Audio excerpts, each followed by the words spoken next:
रुके जाने तो नीचे बैठने तो पहले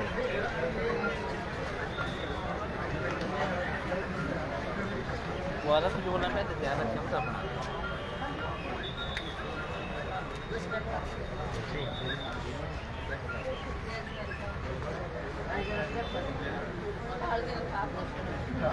संभाल के रखा आज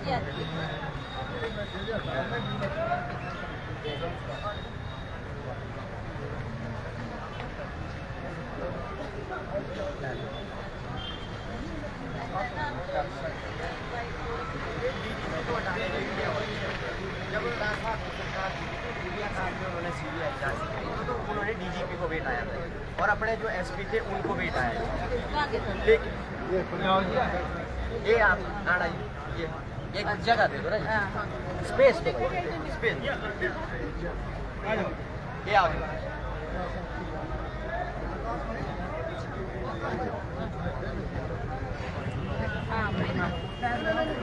तुम्हारी डिमांड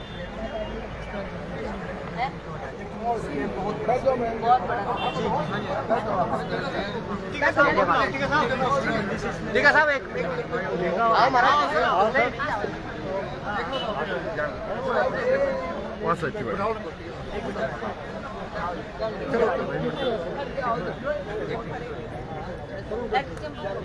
कोई नहीं बैठ और इसमें भी थोड़ी देर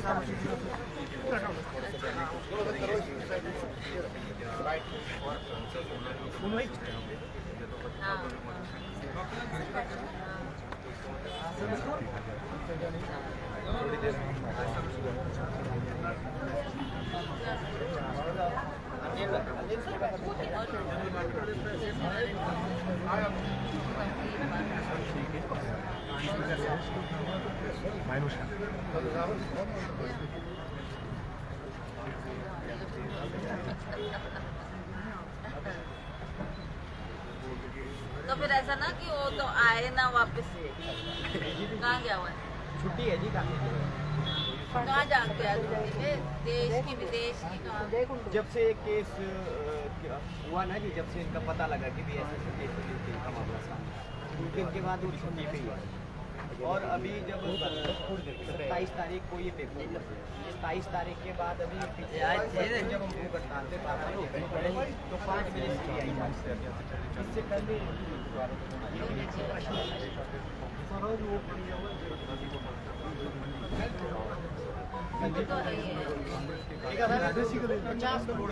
वही लोग और सारा जो इधर पेपर लीकेज का मामला जी, इधर ये नहर चौक में पेपर लीक करवाया गया जी, पेपर सारा इधर रटाया गया जी, होटल में, निजी होटल में। और यही का एक आदमी मनोज ठाकुर को अरेस्ट पहले भी था जी और बताए मुख्यमंत्री उन्ना से और नेपाली था एक यहाँ का मुर्गा ड्राइवर मुर्गे की सप्लाई देता था ना जी, उसके भी 74 मार्क्स आउट ऑफ 80 तो काफ़ी विषय जानने वाला है। हमारे काफ़ी स्टूडेंट इधर पढ़ने आते हैं जी दिन रात, जिनका पेपर भी क्लियर हुआ जी मेहनत से इधर हमारे बोले जी अब क्या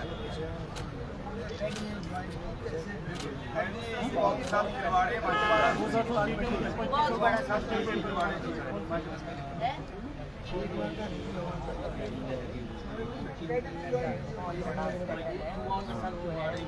संजय कुंडू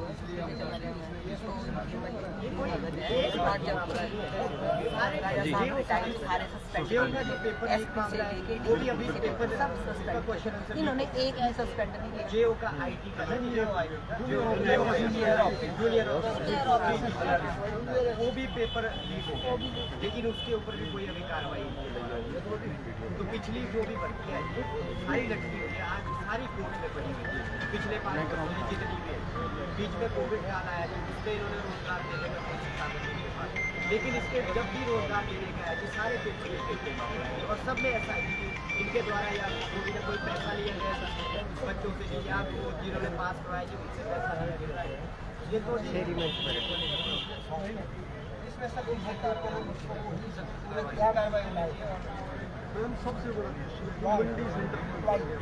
मंडी सेंटर पॉइंट पर जितने सरगने हैं मंडी में और मंडी से सीएम है जेओ से एक अभी यहाँ जो मनोज ठाकुर है वो भी यहीं से हम तो मुंह दिखाने के लिए और सब मंडी पे ही बोल रहे लाइव चले हुए पूरा यही दिख रहा है।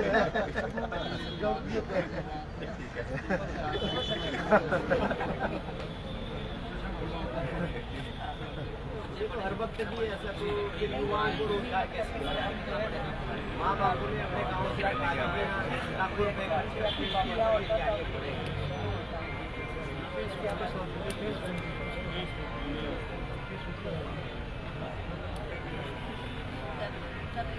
चलो आ जाओ।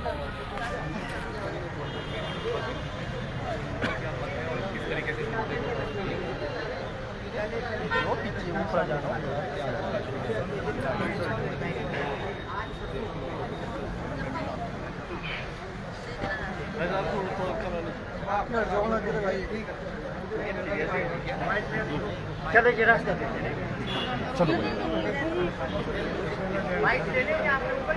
ऊपर ऊपर ऊपर ही लेनी।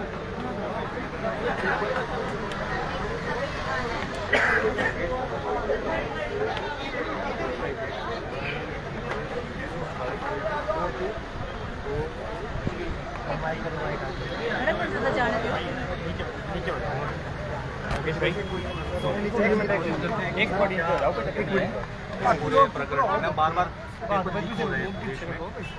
बीते एक साल में अगर हम देखें तो 2 मेजर पेपर लीक हो चुके हैं। तो युवा वर्ग में भी हताशा है इस बारे में। आप अपने जो आपको प्लेटफॉर्म मिला है सांसद का, आप अपने एंड से कहाँ इस मुद्दे को उठाने की कोशिश करें?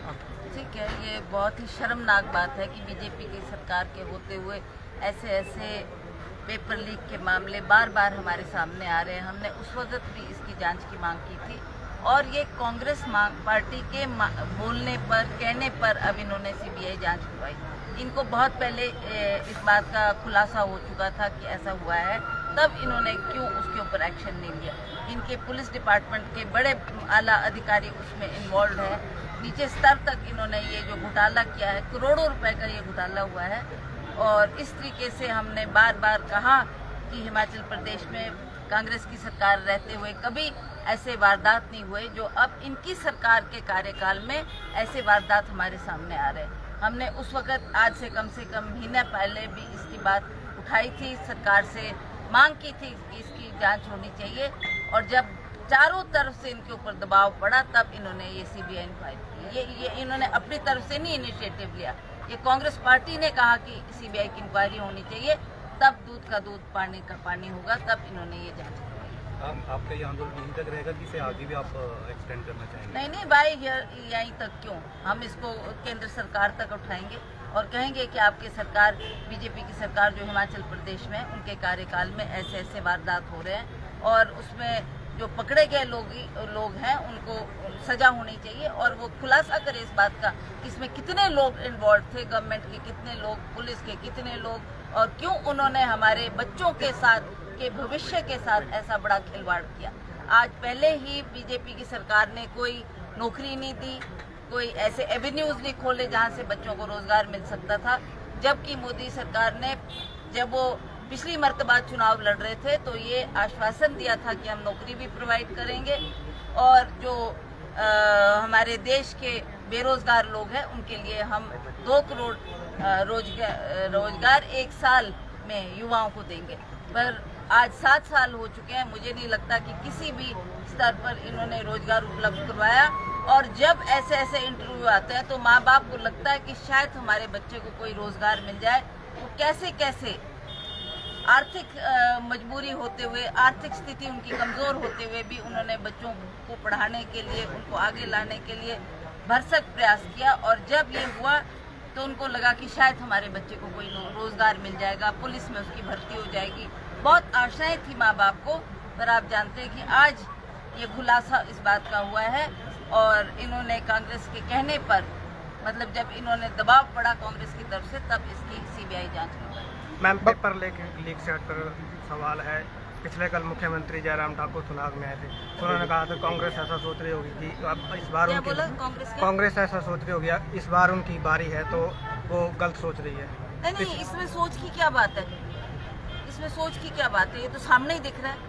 कोई हमने थोड़ा नहीं है ये प्रखंड रातों रात इलेक्शन जीतने के लिए खड़ा किया। ये तो सब जानते हैं कि ये बात सर्वविदित है और सभी इस बात को जानते हैं कि बच्चों के रोजगार के साथ और उनके भविष्य के साथ जो खिलवाड़ किया जा रहा है वो हमको बोलने की आवश्यकता नहीं है। वो चाहे बीजेपी के लोग हों, चाहे इनके आला नेता हो, चाहे इनके डीजी पुलिस हो, उनको आकर सामना करना चाहिए। आज वो क्यों छुट्टी पे गए हैं, क्यों इस बात से घबरा रहे हैं, क्यों लोगों की जनता के सामने आके सच्चाई क्यों नहीं सामने रखते?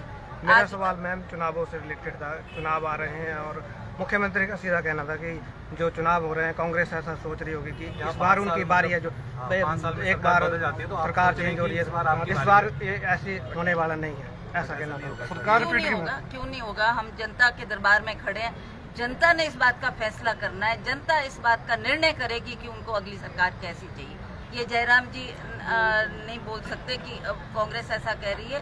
ये जनता, जो हिमाचल प्रदेश की जनता है, वो दुखी है, पीड़ित है और वो इस क्षण के इंतजार में थे कि कब वो क्षण उनके हाथ में आए। वो वोट के द्वारा सरकार का परिवर्तन करना चाहते हैं और दोबारा से कांग्रेस की सरकार को बनाना चाहते हैं। संगठन की मजबूती के लिए क्या प्रयास रहेंगे? हम सभी संगठन के लोग इसके लिए काम करेंगे। जो जिसको जिम्मेवारियां दी गई है वो अपने अपने क्षेत्र में काम कर दोबारा कांग्रेस को एकजुट होकर फील्ड में उतरकर कांग्रेस पार्टी के लिए काम करेंगे और कांग्रेस को जिताएंगे। मैम, बतौर प्रदेशाध्यक्ष आप चिंतन शिविर में जाके आए हैं, तो किस तरह से वहाँ कोई प्लानिंग हुई है, किस तरह से संगठन को आगे लेके जाना है? क्योंकि जब से कार्यकारिणी बनी है उसके बाद अभी तक कोई बड़ी बैठक कांग्रेस की नहीं हो पाई है। इसलिए क्योंकि जो वहाँ पर संदेश दिया गया उसके बारे में अभी विचार विमर्श किया जा रहा है। जो हमारे आला नेता है पार्टी के और जो जनरल सेक्रेटरीज हैं, उनकी एक मीटिंग हो रही है जिसमें वो निर्णय करेंगे, फैसला करेंगे और तब अपने लोगों को संदेश देंगे कि क्या बातें हमको जनता के दरबार में जाकर करनी है। प्रधानमंत्री मोदी के ही 3 दौरे हैं विदिन 1 महीने में, क्या कांग्रेस अपना कोई बड़ा नेता आगामी समय में यहाँ लाने की तैयारी कर रही है? बिल्कुल, क्यों नहीं। हमारे पास कोई नेताओं की कमी नहीं तो क्या है। अभी हम भी अपने कोई बड़ा किस चेहरे को, राहुल गांधी, सोनिया गांधी देखेंगे जिसके पास टाइम होगा और वो जरूर आएंगे और वो भी कांग्रेस पार्टी के लिए अपनी आवाज़ को जनता के सामने रखेंगे। एक बात निश्चित है, जयराम सरकार का जाना पक्का है और कांग्रेस पार्टी सत्ता में आएगी। रणजीत साहब के कांग्रेस के नेतृत्व में हम चुनाव में जाएंगे। आज बेरोजगारी का मुद्दा है, भ्रष्टाचार का मुद्दा है, महंगाई का मुद्दा है। हर क्षेत्र में जयराम सरकार फेल हुई है। He is the most incompetent, inefficient and inexperience chief minister. एक सवाल है तभी आप प्रिंस राम जी के यहाँ जा रहे हैं, लेकिन उस परिवार से नाराजगी आई है। छोटे सुखराम जी केंद्रीय नेता रहे, संचार क्रांति के दूत कहा जाता है, लेकिन चिंतन शिविर में उनके लिए 2 मिनट का मौन रखने भी नहीं रखा गया।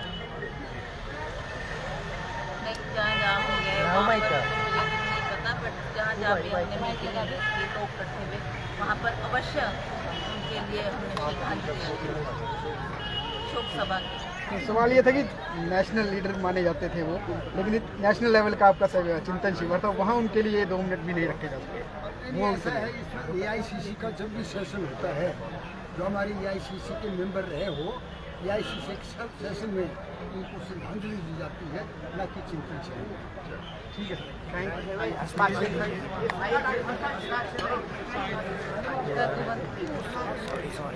यू।